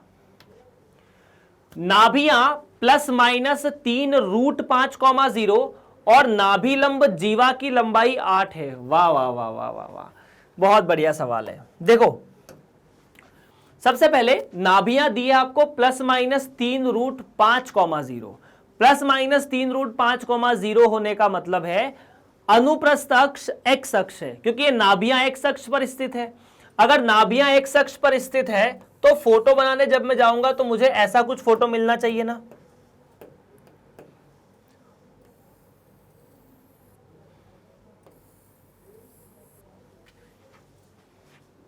है ना, क्योंकि नाभियां x अक्ष पर स्थित है। तो ये वाला जो बिंदु है 3√5,0 और ये वाला जो बिंदु है -3√5,0। इतना ठीक है, 3√5,0 और -3√5,0। डन है। चलो फिर आगे बढ़ते हैं। उसके बाद मैं यहां से एक लंब डालता हूं जिसे नाभि लंब कहा जाता है। अगर ये AB है, ये CD है, तो AB और CD की लंबाई बराबर होती है, इन्हीं को नाभि लंब कहते हैं। फटाफट अगर अपन लिखे तो नाभि लंब की लंबाई होती है, यहां लिख लेते हैं यार, है ना। नाभियां जो है वो होती है इस केस में, नाभियां, समीकरण कैसा होगा, समीकरण x के वर्ग के नीचे a का वर्ग होगा माइनस y के वर्ग के नीचे b का वर्ग बराबर 1। बिल्कुल सही है। नाभियां इस केस में होनी चाहिए ±AE,0, जो कि आएगा ±3√5,0। और नाभि लंब के बारे में मैं बात करूंगा, जब नाभि लंब के बारे में जब बात करूंगा तब कितना होना चाहिए, फटाफट देखो। सर आपने इस केस का आंसर बताया था 2b का वर्ग बटा a, तो ये दिया है आपको 8 के बराबर।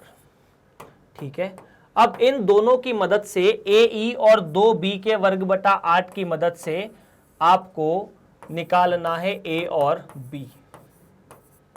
फटाफट बताओ आंसर में क्या आपका आंसर है, कमेंट करो यार फटाफट। अब इन दोनों की मदद से a और b निकालना था, जो आपने निकाला होगा मैं उम्मीद करता हूं।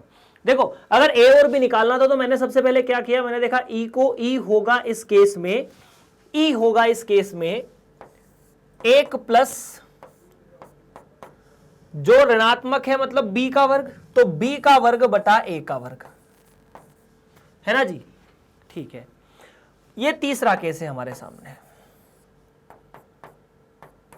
ये पहला केस है, ये दूसरा केस है। एक काम करें, सबसे पहले में या e का मान रख देते हैं। सुनना क्या आएगा, e का मान कितना, a गुणा e की जगह आप रख सकते हैं, a गुणा e की जगह आप रख सकते हैं वर्गमूल 1 प्लस b का वर्ग बटा a का वर्ग, जो कि आना चाहिए 3√5 के बराबर। ठीक है, अगर आप यहां से a के वर्ग को लघुत्तम लेकर गुणा करें तो यहां पर तो मिलेगा a गुणा वर्गमूल के अंदर a का वर्ग प्लस b का वर्ग, और यहां पर a 3√5 के बराबर। ठीक है, a से a कटा, a का वर्ग प्लस b का वर्ग का वर्गमूल 3√5 के बराबर। दोनों जगह अगर वर्ग कर देता हूं तो a का वर्ग प्लस b का वर्ग, 9 पंजे 45, तो 45 के बराबर। This is the fourth result that we got. परंतु यहां समस्या खत्म नहीं हुई है, दूसरे रिजल्ट को ध्यान से देखो। दूसरे रिजल्ट में 2b का वर्ग बराबर 8, इसे थोड़ा सा मॉडिफाई कर लें क्या, इसे दूसरा ना बोलते हुए मैं इसके आगे वाली स्टेप को बोल सकता हूं b का वर्ग बराबर 4a, इसे अपन दूसरा रिजल्ट बोल देते हैं, चलेगा। अब देखिए इस प्रश्न में जो b का वर्ग है उसको 4a लिख सकते हैं दूसरे से, तो मैंने 4 एवं 2 की मदद से, यह अपन ने कहां से किया था, 1 एवं 3 से, है ना। 1 और 3 नाम के 3 रिजल्ट थे जो आपने यहां पर लिखे थे, पहला और तीसरा। अब दूसरे को चौथे में रख दिया जाए तो आप लिख सकते हैं a का वर्ग प्लस 4a बराबर 45। ठीक है, या फिर यहां से एक द्विघात समीकरण बनेगा, प्लस 4a माइनस 45 बराबर 0। अब यहां से आपको 45 के गुणनखंड करने हैं, 3 गुणा 3 गुणा 5, 3 गुणा 3 गुणा 5 से बनाना है 4। अरे सीधी बात है यार, कक्षा 10वीं पढ़ के आए हो अच्छे से। गुणनखंड कैसे करते हैं सर, ऐसे ही करते हैं, 9a माइनस 5a माइनस 45 बराबर 0। ठीक है, अगर अपन ने a को बाहर निकाला तो a प्लस 9, माइनस 5 को बाहर निकाला तो भी a प्लस 9 बराबर 0। ठीक है, अगर मैं यहां से a माइनस 5 को बाहर रख देता हूं तो a plus 9 should be the answer. मतलब a बराबर -9 या फिर a बराबर 5। अब चूंकि आपको पता है कि हम a का मान धनात्मक ही लेंगे, तो a का मान 5 हमारा फाइनल आंसर है। ठीक है क्या? इसे आपने बोला कि ये 5वां रिजल्ट है। आपको a मिला, आपको चाहिए b, यहां से निकाल लो दूसरे से। 2 से b का जो वर्ग है वो 4a के बराबर, तो 4a का मतलब 5, तो 4a का मतलब 20, तो b का वर्ग 20 के बराबर। अब अगर मैं यहां पर अति परवलय का समीकरण निकालने की कोशिश करता हूं, सुनना ध्यान से, समीकरण अति परवलय का, इस केस में x का वर्ग बटा a का वर्ग माइनस y का वर्ग बटा b का वर्ग, तो x का वर्ग बटा a का वर्ग माइनस y का वर्ग बटा b का वर्ग बराबर 1।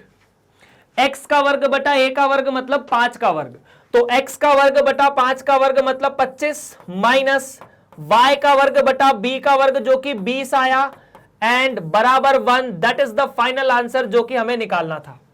यहां पर सवाल में आपको सीधा सीधा ए और ई ना निकालकर एक कैलकुलेशन की मदद से घुमाया गया था। बड़ा प्यारा सवाल है, आप चाहे तो इसे एक बार फिर से देख सकते हैं। डन है? आगे बढ़े? चलो फिर आगे बढ़ते हैं यार। प्रश्न नंबर 12 समाप्त। 13 के बारे में बात करते हैं। 13वां प्रश्न क्या कहता है? 13वां प्रश्न कहता है कि नाभियां प्लस माइनस 4,0 हो और नाभि लंब जीवा की लंबाई 12 हो। प्लस माइनस 4,0 कौन से अक्ष पर स्थित होगा? एक्स अक्ष पर स्थित होगा। और अगर प्लस माइनस 4,0 एक्स अक्ष पर स्थित है तो एक्स अक्ष ही हमारा अनुप्रस्थ अक्ष है। फटाफट बोलो हाँ या ना। डन है यार, है ना? प्लस माइनस 4,0 मतलब ये बिंदु तो 4,0 और ये बिंदु माइनस 4,0। ये दो बिंदु आपको मिले अनुप्रस्थ अक्ष। क्या मिले? अनुप्रस्थ अक्ष। बताते कि भाई साहब एक्स अक्ष जो है वो अनुप्रस्थ अक्ष है ना? एक्स अक्ष कौन सा है? अनुप्रस्थ अक्ष है।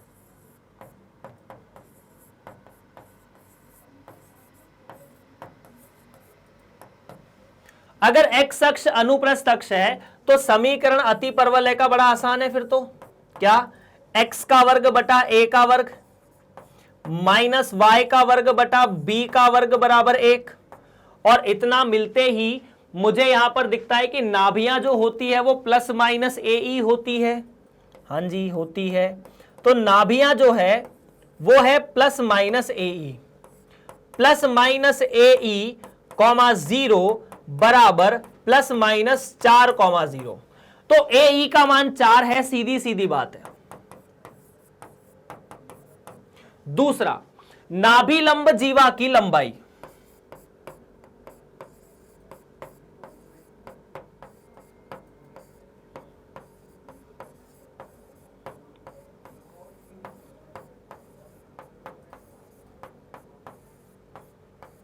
नाभि लंब जीवा की जो लंबाई होगी इस केस में वो होती है 2b का वर्ग बटा a, जिसे लिख सकते हो आप 12।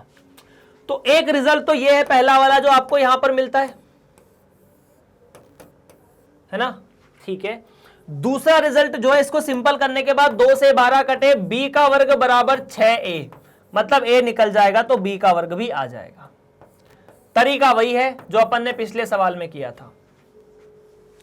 पहले में e का मान रख दो, क्या होता है ना? तो अपन ने क्या किया, एक में अपन ने e का मान रख दिया, e बराबर वर्गमूल 1 प्लस e का मान कितना, जो ऋणात्मक है बटा जो धनात्मक है, तो b का वर्ग बटा a का वर्ग रखने पर तो आपको मिलेगा a गुणा वर्गमूल 1 प्लस b का वर्ग बटा a का वर्ग बराबर 4। सॉल्व करोगे तो मिलेगा a का वर्ग प्लस b का वर्ग पूरे का वर्गमूल बराबर 4। क्लियर है क्या? अगर ये 4 के बराबर है तो चौथा रिजल्ट या तीसरा रिजल्ट मिल सकता है a का वर्ग प्लस b का वर्ग बराबर 16। ये ठीक है क्या? क्लियर। a का वर्ग प्लस b का वर्ग बराबर 16. This is the third result. Now can we put b is equal to या b square is equal to 6a from second to third. मतलब हमने दूसरे रिजल्ट से तीसरे रिजल्ट में b का वर्ग बराबर 6 रखने की कोशिश की है. चलो ठीक है फिर, है ना. तो मैं लिख सकता हूं 2 एवं 3 से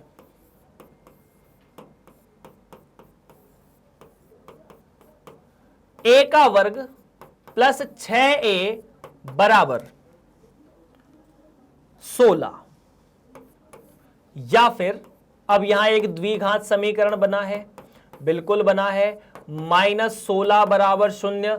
16 के 4 गुणनखंड 2 गुणा 2 गुणा 2 गुणा 2.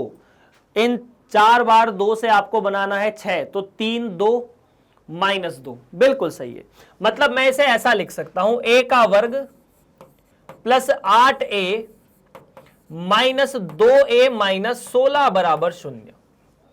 यहां से अपन ने a को बाहर निकाला तो a प्लस 8, 2 को बाहर निकाला तो a प्लस 8 बराबर 0, और यहां से a माइनस 2 और a प्लस 8 बराबर 0. So in this case a is equal to -8 और a इज इक्वल टू 2. हमें भी पता है हम a का कौन सा मान लेंगे. बताओ फटाफट कौन सा मान लोगे आप a का. हम a का मान 2 लेंगे. 2 क्यों लेंगे? क्योंकि -8 ऋणात्मक मान है, हमको धनात्मक चाहिए. ठीक है, तो आपके सामने a बराबर 2 आया. a बराबर -8 क्यों नहीं लिखा? रीजन है कि हमें a का मान धनात्मक चाहिए. इसको लिख देना कि चूंकि a एक धनात्मक संख्या होगी. ठीक है, अब दूसरा रिजल्ट क्या कहता था? b का वर्ग बराबर 6a, तो b का वर्ग बराबर 12 हो जाएगा क्योंकि a का मान तो 2 है. ठीक है, तो समीकरण कितना? x का वर्ग बटा a का वर्ग माइनस y का वर्ग बटा b का वर्ग बराबर 1.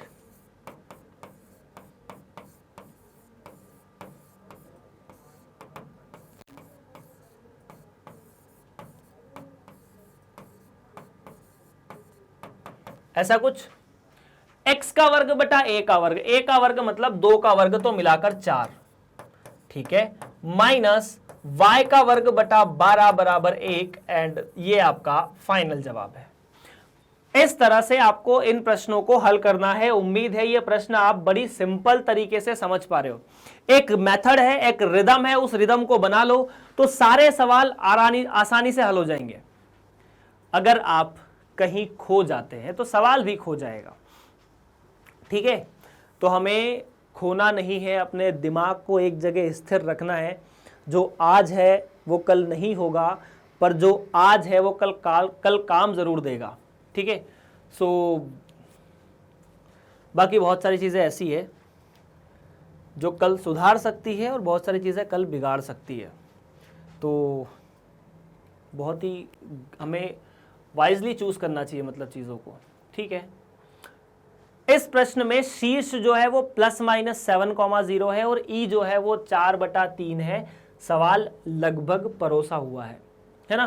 परोसा हुआ क्यों है कि शीर्ष जो है वो +-7,0 है.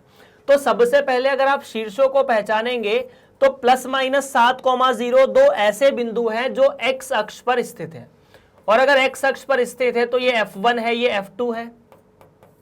ठीक है, ये 7,0 है और ये -7,0 है. ऐसा अगर होगा तो इस तरह से आपको अति परवलय का समीकरण बनता दिखेगा. अति परवलय का फोटो बना तो समीकरण निकालना कोई बहुत बड़ी बात नहीं है. यहां से इस केस में समीकरण जो है वो x का वर्ग बटा a का वर्ग होना चाहिए, माइनस y का वर्ग बटा b का वर्ग बराबर 1 होना चाहिए, क्योंकि अनुप्रस्थ अक्ष जो है वो x अक्ष है. अपन ये पूरी कहानी डिस्कस कर चुके हैं. उसके बाद शीर्ष जो है वो +-7 को रुको नाभियां नहीं है, शीर्ष +-7,0 दिए. थोड़ी सी मैंने मिस्टेक की यहां पर, आपको नाभियां नहीं शीर्ष दिए हैं +-7,0. तो ये है -7,0 और ये है +7,0. हमें पता है कि इस तरह के अति परवलय में जो शीर्ष होता है वो कुछ इस तरह से होता है, प्लस माइनस a कॉमा 0, जो कि है प्लस माइनस 7 कॉमा 0। तो a का मान 7 होना चाहिए, हो गया। a का मान कितना? 7 होना चाहिए। अब इसके बाद e का मान कितना? तो सर e का मान हमें पता है कि 1 प्लस जो ऋणात्मक है बटा जो धनात्मक है, मतलब b का वर्ग बटा a का वर्ग।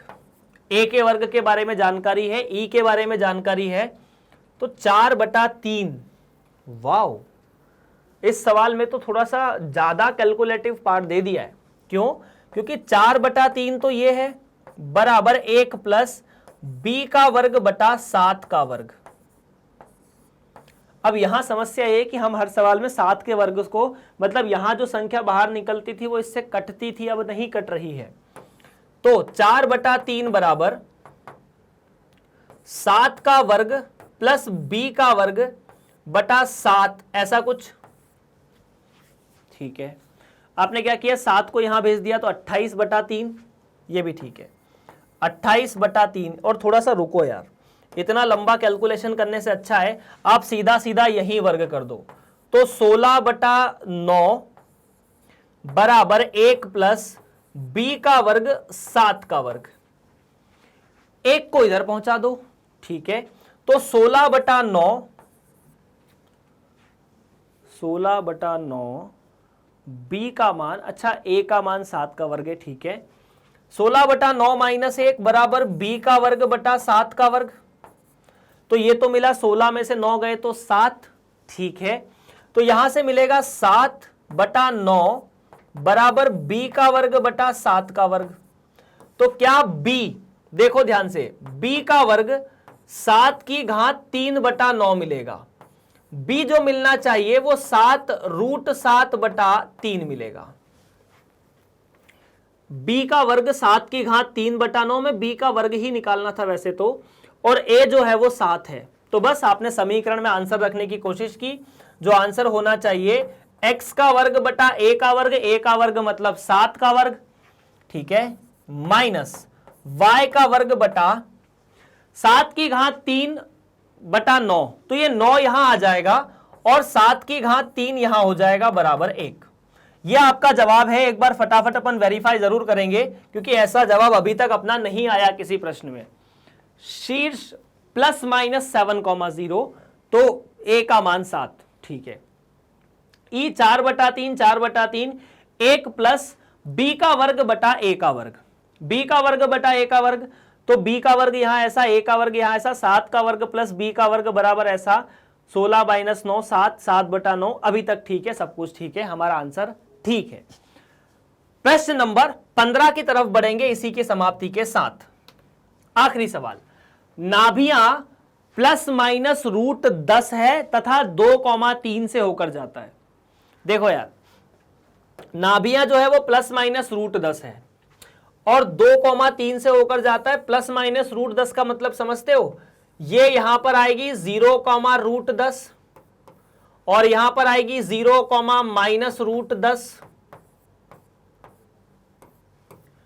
अगर मैं इन दोनों को ऐसे मिलाता हूं तो ये बन जाती है दोनों नाभियां और अति परवलय ऐसा।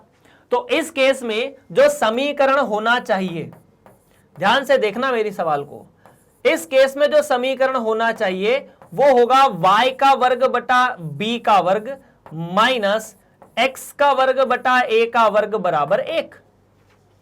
और अगर समीकरण ऐसा बनेगा तो हमें देखो, सबसे पहले नाभियां दी है, तो नाभियां इस केस में क्या होगी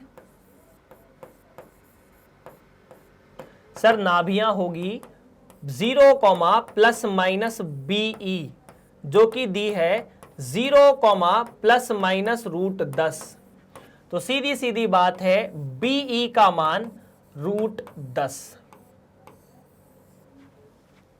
ठीक ठीक, इतना क्लियर है, BE का मान √10। अच्छा, अगर BE का मान √10 है तो can we find out now कि ये जो दीर्घवृत्त है वो किस बिंदु से जा रहा है? 2,3 से। तो चूंकि ये 2,3 से गुजरता है तो आप x की जगह क्या रख देंगे 2, y की जगह 3 उस समीकरण में, तो आपको एक रिजल्ट मिलेगा, जो भी मिलेगा ठीक है। अतः y की जगह 3 रखा तो 9/b का वर्ग माइनस 4/a का वर्ग बराबर 1, ऐसा कुछ सवाल है। और हमें यहां पर समीकरण ज्ञात करना है इस अति परवलय का। b गुणा e जो है वो 10 के बराबर है। अभी सुनना मेरी बात, आपने क्या किया, इसको लघुत्तम लेकर थोड़ा सरल कर दिया। 9a का वर्ग माइनस 4b का वर्ग बराबर a का वर्ग b का वर्ग। First equation, second equation. Third हम ई से निकाल सकते हैं। ई से क्या निकाल सकते हैं, चूंकि हमें पता होता है कि ई जो है वो सदैव 1 प्लस इस केस में a का वर्ग बटा b का वर्ग होगी। इसे लघुत्तम लेकर सरल करोगे तो आपको मिलेगा be का वर्ग बराबर a का वर्ग प्लस b का वर्ग। और आपको पता है be कितना है, be 10 है, तो be का वर्ग तो 10 हो जाएगा, तो 10 बराबर a का वर्ग प्लस b का वर्ग। यह है तीसरा रिजल्ट। क्या तीसरे रिजल्ट से b का वर्ग 10 माइनस a का वर्ग लिख के यहां चिपका सकते हो? बिल्कुल चिपकाया। तो मैंने लिखा कि 2 एवं 3 से मैं कुछ करना चाहता हूं, नई तरह की कहानी। मैंने कहा कि मैं b का वर्ग जो है उसे 10 माइनस 9 लिख सकता हूं, या 10 माइनस a का वर्ग लिख सकता हूं, और इसे जहां जहां ये है वहां वहां रख दिया, तो 9a का वर्ग मिला। यहां तो 9a का वर्ग बराबर, या 9a का वर्ग माइनस 4b का वर्ग, तो जहां जहां b का वर्ग है उसकी जगह -4 10 माइनस a का वर्ग बराबर a का वर्ग 10 माइनस a का वर्ग, ऐसा कुछ। तो ये 9a का वर्ग माइनस 40 प्लस 4a का वर्ग बराबर 10a का वर्ग माइनस a की घात 4। इतना ठीक। तो a की घात 4 को इधर लेके आओ, ठीक है। 9 और 4 13, 13 में से गए 10, तो बचे सिर्फ 3a माइनस 40 बराबर 0। अब 40 के ऐसे टुकड़े करो कि 3 बन जाए। आप एक काम कीजिए कि ये जो a का वर्ग है ना, इसको t मान लीजिए। माना ये 4 घात के समीकरण को हल करने का ऐसे ही तरीका है। a का वर्ग बराबर t, तो ये जो समीकरण बना वो बना t का वर्ग। ऐसा क्यों करेंगे यार हम? क्योंकि हमें ये सवाल में गुणनखंड कर कर लाने हैं। 40 के गुणनखंड कैसे करोगे? 40 के गुणनखंड बड़े सिंपल है। 10 को अलग रख दो, बचा 4। 4 का गुणनखंड 2 गुणा 2, बाकी 2 गुणा 5। अब आपको बनाना है इनसे 3, तो 2 दूनी 2 दूनी 4 दूनी 8, 8 माइनस 5 3। तो यहां से t का जो वर्ग है, t का वर्ग जो है वो इस तरह से लिखा जा सकता है। ये जो 3 है ना, इसे लिख सकते हैं 8t माइनस 5t माइनस 40 बराबर 0। आपने यहां से t बाहर निकाला तो t प्लस 8, माइनस 5 बाहर निकाला तो t प्लस 8 बराबर 0। तो t माइनस 5 t प्लस 8 बराबर 0। तो यहां से आपके सामने दो चीजें मिलती है, t बराबर 5 और माइनस 8। t क्या है सर? a का वर्ग। तो a का वर्ग बराबर 5, a का वर्ग बराबर माइनस 8। यह संभव नहीं है। क्यों? क्योंकि a का वर्ग एक सदैव अऋणात्मक संख्या होती है। ऐसा लिख देना सवाल में कि चूंकि a का वर्ग सदैव 0 से बड़ा होना चाहिए, या 0 नहीं हो सकता वैसे इस केस में, इसीलिए a का जो मान है या a का वर्ग हम लोग 5 लेंगे बस। अगर a का वर्ग 5 है तो b का वर्ग कितना? b का वर्ग भी 5, क्योंकि वो 10 माइनस 5 है। क्या ये ठीक है? देख लो। अब इतना है तो उसके बाद बचा क्या?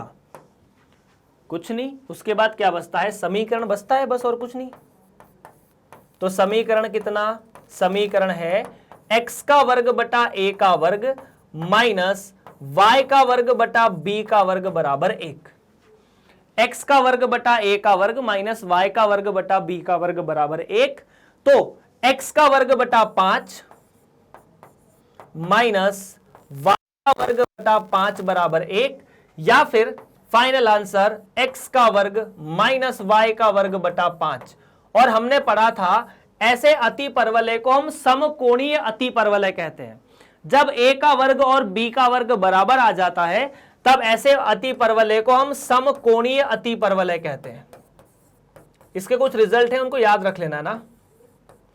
समकोणीय अतिपरवलय में e का जो मान है वो सदैव √2 होता है। आप चाहो तो निकाल के देख लो यहां से। सो इतनी कहानी आपको यहां पर डिस्कस करनी थी। अगर कोई समस्या है, कोई परेशानी है, तो आप शुरुआत से एक बार सवाल की सीक्वेंस को देख सकते हैं। अगर उसके बाद भी कोई समस्या दिखे तो you can use the comment section. Done है? चलो यार, ऐसा ऐसा आपका प्रश्न यहां पर होने वाला है। चलिए, तो इस तरह से ये कहानी यहां पर समाप्त होती है 7 से लेके 15 तक की।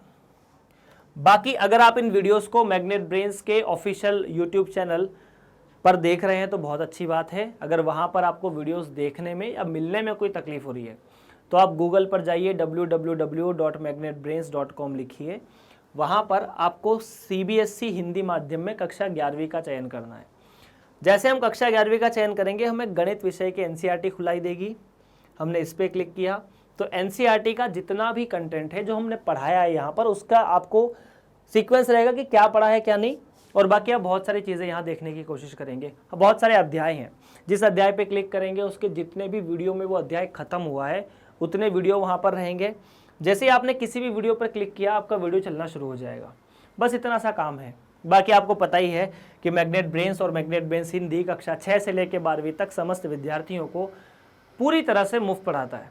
चाहे वो किसी भी बोर्ड से हो, किसी भी राज्य से हो, बस हिंदी या अंग्रेजी माध्यम का छात्र होना चाहिए। यहाँ पर आपकी पूरी स्कूली शिक्षा पूरी तरह से मुफ्त कराई जा रही है। इसके लिए आपको क्या करना है, इस चैनल को लाइक करना है, शेयर करना है वीडियो को, और अपने दोस्तों से सब्सक्राइब भी करवाना है चैनल को, और खुद भी करना है। मिलते हैं आपसे अगली कक्षा में। आपका बहुत बहुत धन्यवाद।